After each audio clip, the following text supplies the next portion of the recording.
My name's Jeremy Gilley. I'm an independent documentary filmmaker and the founder of Peace One Day. In July 1998, I decided to make a film about peace. Then I realised there was no day of peace. That was it. I was going to try and establish the first ever annual Peace Day, a day of global ceasefire and non-violence, a day for everyone to become involved in the peace process. The office was a spare room in my mum's house. I had a computer, a telephone, and a handful of committed friends to help out. Over the next 3 years, I travelled the world to build the case, working with the United Nations, governments, Nobel Peace Laureates, humanitarian organisations, and those living in conflict zones. If there is a cessation for a day, then it gives us an opportunity to move supplies safely through places that are otherwise difficult. Through time, I think it will become more and more effective. What do you think? To come to 100%, you need a lot of time. But I think the great thing is at least we've done something for the next generation.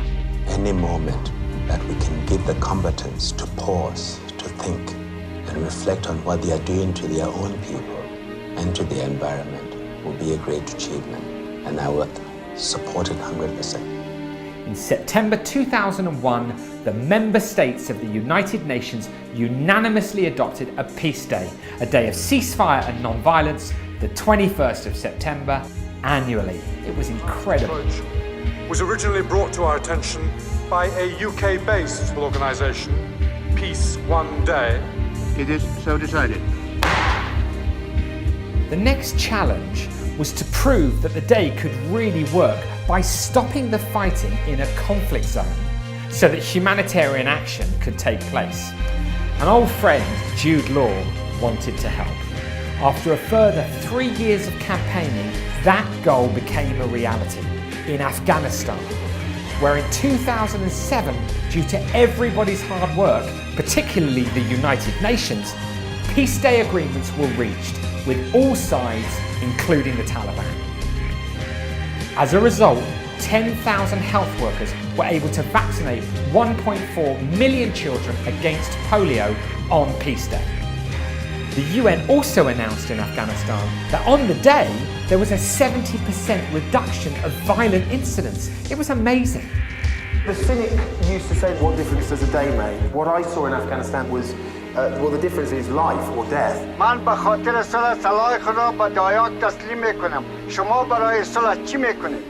But whilst Peace Day is a day of ceasefire, it's also a day of non-violence, when individuals can come together to make peace.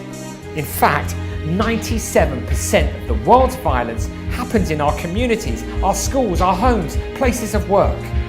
Consequently, we reach out to all sectors of society to ask everyone to become involved.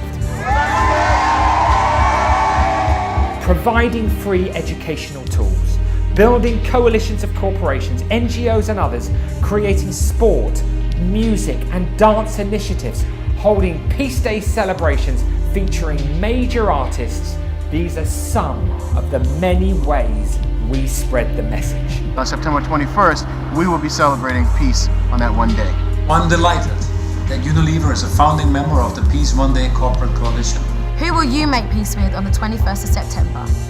It's all working.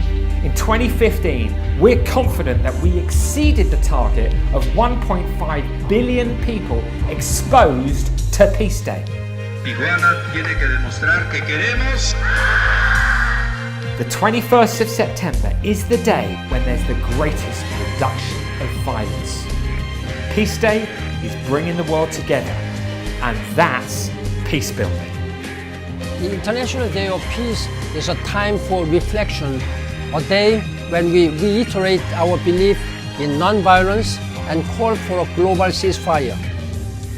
I call on all of us to think how we can contribute to building a culture of peace in our homes, schools, and communities.